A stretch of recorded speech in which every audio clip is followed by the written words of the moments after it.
Movie के शुरू में हम देखते हैं कि दुनिया में क़यामत आई है, जिसके नतीजे में इंसान मारे जा चुके हैं। बस कुछ ही लोग सरवाइव कर पाए हैं और कुछ लोग क्रिएचर्स बन गए हैं। हर तरफ वीरानी और खामोशी है। आखिर ये क़यामत की वजह से आई, ये हम इस मूवी में जान पाएंगे। हम जूलियट नामी लड़की को देखते हैं जो अपनी गाड़ी में एक वीरान जगह पर है। ये उन लोगों में शामिल है जो सरवाइव कर पाए। ये ग्रुप के साथ रहती है और उनके लिए काम करती है। ये डेली बेसमेंट से अपनी गाड़ी में निकलती है और फिर आसपास से और दूर दराज से डेली यूज़ की चीज़ें इकट्ठी करके लाती है। जूलियट के एक जगह पर कुछ ट्रक नज़र आते हैं। वो वहाँ जाती है और उन ट्रक से यूज़ की चीज़ें निकालकर आगे का सफ़र कंटिन्यू करती है। हम उसकी गाड़ी में कुछ गन्स और उसके हस्बैंड जैक की पिक्चर देखते हैं। जूलियट को इन ट्रक से ज़्यादा सामान नहीं मिला था, इसलिए वो सोचती है कि आगे पीछे से थोड़ा और सामान कलेक्ट करूँगी और फिर वापस बेचने चली जाऊँगी। काफ़ी दूर जाने के बाद उसे एक बर्बाद हुआ गैस स्टेशन नज़र आता है। वो मुहतात होकर अंदर जाती है। उसे लगता है कि अंदर कोई नहीं है। वो पुरसुकून होकर चेयर पर बैठ जाती है। तभी उसे किसी की आवाज़ आती है।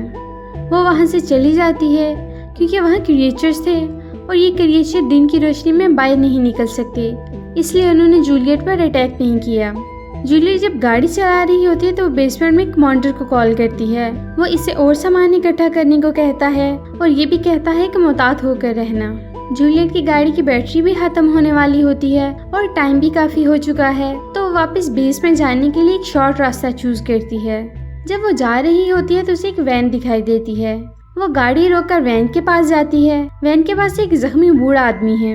उस जख्मी आदमी पर क्रिएचर्स ने अटैक किया है। वो जूलियट को कहता है कि रात को क्रिएचर्स ने मुझ पर अटैक किया और जख्मी कर दिया। मैं बहुत तकलीफ में हूँ, मुझे गोली मार दो। वो उसे बताता है कि मैंने इस क्रिएचर को वैन में बंद कर दिया है। जूलियट इस आदमी को गोली नहीं मारती, बल्कि वैन के अंदर जाकर उस क्रिएचर को गोली मार देती है और ज़रूरत की चीज़ें इकट्ठी करने लगती है। जब वो बाहर निकलती है तो देखती है कि इस आदमी की डेथ हो चुकी है। वो अपनी गाड़ी में बैठकर बेस की तरफ निकल जाती है क्योंकि शाम होने वाली थी और रात में वो क्रिएचर्स बाहर निकलते हैं। वो तेज़ गाड़ी चलाती है ताकि जल्दी से वापस पहुंच सके। उसकी नज़र जैक की फ़ोटो पर पड़ती है। हवा की वजह से फ़ोटो बाहर उड़ जाती है। जूलियट डिस्ट्रैक्ट होती है और उसकी गाड़ी उलट जाती है। ये एक भयानक इंसिडेंट था। तो ये थी जूलियट की लाइफ एपोकलिप्स के बाद की। अब नेक्स्ट सीन में हम जूलियट को उसके पास्ट में देखते हैं, यानी एपोकलिप्स से पहले वो कैसी थी और उसकी लाइफ में क्या चल रहा था। हम उसके एक आर्ट गैलरी में देखते हैं। रियलिटी ये है कि उसे पेंटिंग और आर्ट के बारे में कुछ पता नहीं होता और ना ही वो इन सब में इंटरेस्ट लेती है। वो बस फ्री का खाना और शराब पीने आई थी। जूलियट पेंटिंग्स को देख रही होती है, तभी वहाँ जैक आता है जो कि इस आर्ट गैलरी का ओनर है। वो जूलियट से फ्रांसिस बिगेन की पेंटिंग के बारे में पूछने लगता है। जूलियट को कुछ पता नहीं होता, इसलिए वो वहाँ से जाना बेहतर समझती है। जैक को पता चल जाता है कि जूलियट को पेंटिंग्स का कोई नॉलेज नहीं। वो उसे कैन की ऑफर करता है, लेकिन वो कहती है कि मैं वेजिटेरियन हूँ। जैक से जान छुड़ाने के लिए वो वहाँ से जाने लगती है। बाहर बारिश होने लगती है तो वो रुक जाती है।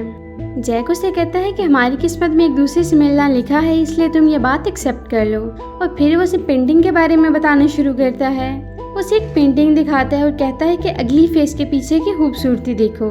वो समझ रही होती है कि जैक फ्लर्ट कर रहा है। सुबह वो जूलियट को अपने घर ले जाता है। वो काफ़ी अमीर है तो उसका घर भी बहुत प्यारा है। जूलियट उसका घर देखकर शॉक्ड हो जाती है। जैक काफ़ी अमीर है और सुलझा हुआ आदमी है। जूलियट बहुत गरीब है।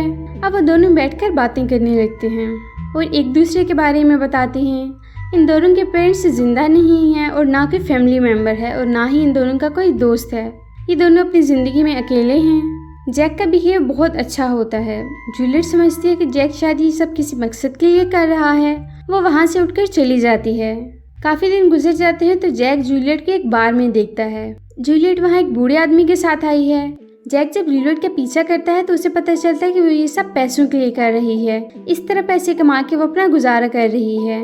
जूलियट जब घर जाती है तो उसके घर का ओनर घर का रेंट लेने के लिए कुछ गुंडे भेजता है जो जूलियट को तंग करते हैं। जैक आकर जूलियट को बचाता है। फिर घर का ओनर आता है और रेंट लेकर चला जाता है। जैक जूलियट को कहता है कि मैं तुम्हारी हेल्प करूंगा और फिर वो उसे बातें सुनाकर घर से निकाल देती है।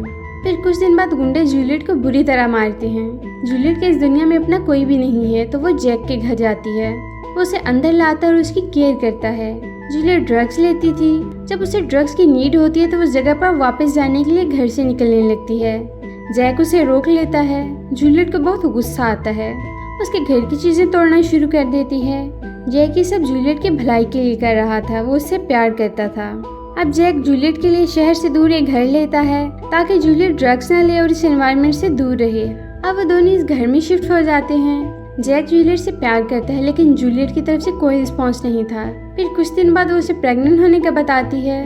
दोनों खुश होते हैं। अब उनका बच्चा इस दुनिया में आता है लेकिन वो मरा हुआ था क्योंकि जूलियट ड्रग्स लेती थी, इस वजह से। बच्चे के मरने के बाद अब दोनों बहुत दुखी हो जाते हैं। जूलियट ड्रग्स लेती है और सारी रात शहर की सड़कों पर फिरती है। जैक भी दुखी था लेकिन वो रोज फिर भी किसी भी तरह जूलियट को ढूंढ के वापस घर लाता। एक रात को दोनों कार में बैठे होते और उनकी लड़ाई हो रही होती है। जूलियट गुस्से में होती है और जैक को बच्चे की मौत का जिम्मेदार ठहराती है। जैक गुस्से में वहाँ से चला जाता है और ट्रेन पकड़ने के लिए स्टेशन की तरफ जाता है। फिर जूलियट एक बार में जाती है। वो वहाँ ड्रिंक कर रही होती है। उसे जैक की कॉल आती है लेकिन वो गुस्से में होती है, कॉल रिसीव नहीं करती। तभी वो टीवी पर न्यूज़ देखती है कि रेलवे स्टेशन पर एक केमिकल अटैक हुआ है और काफी लोग मारे जा चुके हैं। जैक भी वहीं गया था। ये देखकर जूलियट घबरा जाती है और जैक की कॉल रिसीव करती है। जब वो कॉल रिसीव करती है तो उसे पता चलता है कि ये जैक नहीं बल्कि कोई और आदमी है। उसे बताता है कि जैक हॉस्पिटल में है। वो जल्दी से हॉस्पिटल जाती है। वहाँ डॉक्टर बताती है कि जैक जिंदा तो है लेकिन क्रिटिकल कंडीशन में है। जूलियट जैक से मिलने जाती है और जैक एक चैम्बर में आइसोलेटेड है। वो इस तकलीफ में भी जूलियट से बहुत प्यार करता है। जूलियट को लगता था कि जैक ठीक हो जाएगा। वो उसके रूम में उसे देखने जाती है लेकिन जैक वहाँ नहीं था, उसकी डेथ हो चुकी थी और वो लोग उसे बिना बताए कहीं दफना चुके थे क्योंकि उस पर केमिकल अटैक हुआ था। जूलियट अब टूट जाती है। इस दुनिया में सिर्फ जैक उसका था, अब वो भी नहीं रहा। जैक जब जिंदा था तो जूलियट को उसकी कदर नहीं थी, अब वो नहीं रहा तो जूलियट को उसकी कदर है। सीन प्रेजेंट में आ जाता है। जैक की यादों के सहारे वो अभी तक जिंदा है। रात हो चुकी है और जूलियट को होश आता है। उसका एक पाँव फंसकर टूट चुका है और टांग बुरी तरह जख्मी है। वो अपने आगे पीछे देखती है तो उसे एक गन नजर आती है। वो उसे उठाने के लिए जुगाड़ लगाती है लेकिन फेल हो जाती है। किसी तरह एफर्ट करके वो अपने पाँव को बाहर निकाल लेती है। इस सब के दौरान उसके पाँव की हड्डी बाहर निकल आती है। उसे कुछ समझ नहीं आती कि वो क्या करे। वो अपने जख्म पर अल्कोहल डालती है और फिर हड्डी को दबाकर अंदर करती है और फिर अच्छे से बैंडेज कर देती है। वो बहुत ज्यादा चीखती है। फिर वो अपने बेस्ट से कांटेक्ट करने की कोशिश करती है लेकिन कांटेक्ट नहीं हो पाता। जूलियट अकेली होती है, घबरा जाती है। उसकी चीखों की आवाज सुनकर एक क्रिएचर वहाँ आ जाता है। वो उसे ढूंढने लगता है। हमें क्रिएचर की टांगें नजर आ रही हैं जो इंसानों की तरह हैं लेकिन वीक हैं। जब इस क्रिएचर को कुछ नहीं मिलता तो वो वापस आने लगता है लेकिन तभी रेडियो पर जूलियट के बेस से किसी का जवाब आता है। क्रिएचर फिर से वापस आ जाता है और ढूंढने लगता है। जूलियट रेडियो को ऑन करके क्रिएचर की तरफ फेंक देती है। क्रिएचर रेडियो को उठाता है और दूर फेंक कर जाने लगता है। गाड़ी में पड़ी कुछ लाइट स्टिक की मदद से जूलियट रेडियो को उठाने लगती है। वो क्रिएचर उसे देख लेता है और उस पर अटैक करने आता है। जूलियट भागकर गाड़ी में छुप जाती है। वो गन लेकर उस क्रिएचर के सामने आने का इंतजार करती है। वो क्रिएचर पीछे से आता है। जूलियट गाड़ी का एक्सेलरेटर ऑन करके रेस देती है और क्रिएचर को भगा देती है। इन क्रिएचर्स का आवाज पसंद नहीं। क्रिएचर फिर सामने आता है। जूलियट उस पर गोली से अटैक करती है। वो क्रिएचर या तो लेजी था या फिर जूलियट पर अटैक नहीं करना चाहता था। इन क्रिएचर्स की बॉडी और फेस इंसानों की तरह है। उनका फेस ऐसे लगता है जैसे केमिकल की वजह से डिकम्पोज हुआ है। जूलियट अपने बेस वालों से रेडियो पर कांटेक्ट करने में लग जाती है।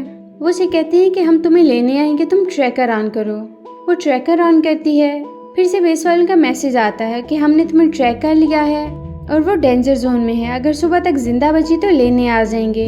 इतने में वो क्रिएचर गाड़ी का फ्रंट मिरर उतारकर अंदर आने वाला होता है। जूलियट जल्दी से गाड़ी की लाइट्स ऑन करती है। रोशनी की वजह से क्रिएचर भाग जाता है क्योंकि ये क्रिएचर रोशनी नहीं टॉलरेट कर सकते। जूलियट की हिम्मत टूट जाती है। जिन लोगों के लिए वो सप्लाईज लेकर जाती थी उन्होंने इसे मरने के लिए छोड़ दिया। वो गाड़ी में चुप बैठी रहती है। तभी उसके पास एक गाड़ी गुजरती हुई दिखाई देती है। वो हॉर्न बजाती है। गाड़ी रुक जाती है। इस गाड़ी में लुटेरे होते हैं। वो जूलियट की तरफ आकर उस पर अटैक करने वाले होते हैं। क्रिएचर उस लुटेरे पर अटैक करके उसे मार देता है और फिर खाने लगता है। ये देखकर जूलियट डिसाइड करती है कि वो खुद को गोली मार देगी लेकिन वो नहीं मार सकी। उसमें हिम्मत नहीं होती। वो डिसाइड करती है कि बाहर निकलकर क्रिएचर से मुकाबला करूंगी। वो पेट्रोल का कैन और फ्लेयर लेकर बाहर निकलती है। फ्लेयर जलाकर वो क्रिएचर को अपनी तरफ बुलाती है। क्रिएचर जब कैन के पास पहुंचता है तो जूलियट कैन को शूट कर देती है। जिससे ब्लास्ट हो जाता है, लेकिन वो क्रिएचर बच जाता है। वो क्रिएचर गुस्से में आता है और जूलियट को उठाकर दूर फेंक देता है। जूलियट अपनी गन से उसे गोली मारती है और वो मरने लगता है। जूलियट रिलैक्स होकर लेट जाती है। अब सुबह होने वाली है और हम देखते हैं कि वो क्रिएचर अभी जिंदा है। वो जूलियट के पास जाता है। जूलियट की आंख खुल जाती है। वो उसे शूट करने वाली होती है, गोली चलाती है, लेकिन गन तो खाली है। वो गन को रीलोड करने लगती है। तभी क्रिएचर उसे ऐसे टच करता है जैसे जैक करता था। तभी उसे जैक की दो बातें याद आती हैं कि हमारा मिलना किस्मत में था और इस पेंटिंग में फेस की अगलीनेस के पीछे की खूबसूरती देखने का कहा था। उसे पता चल जाता है कि जैक था, इसलिए उसे नहीं मार रहा था और बार बार पास आकर समझाने की कोशिश कर रहा था कि मैं जैक हूँ। उसे पता चल जाता है कि ये जैक है। दोनों बहुत रोते हैं और फिर जूलियट कूद कर जैक को शूट कर देती है और यहीं पर ये मूवी खत्म हो जाती है।